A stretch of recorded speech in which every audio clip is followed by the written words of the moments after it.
জাতীয় সংসদ নির্বাচন ও গণভোটের সার্বিক প্রস্তুতি এবং নিরাপত্তা ব্যবস্থা পর্যালোচনায় ২১ ডিসেম্বর এক গুরুত্বপূর্ণ সভায় বসছে নির্বাচন কমিশন।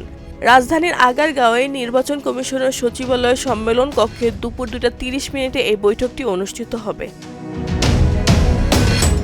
ইসি সচিবালয়ের উপসচিবে স্বাক্ষরিত এক বিজ্ঞপ্তিতে জানানো হয়েছে, প্রধান নির্বাচন কমিশনারের সভাপতিত্বে অনুষ্ঠেয় এই সভায় অন্যান্য নির্বাচন কমিশনাররাও উপস্থিত থাকবেন।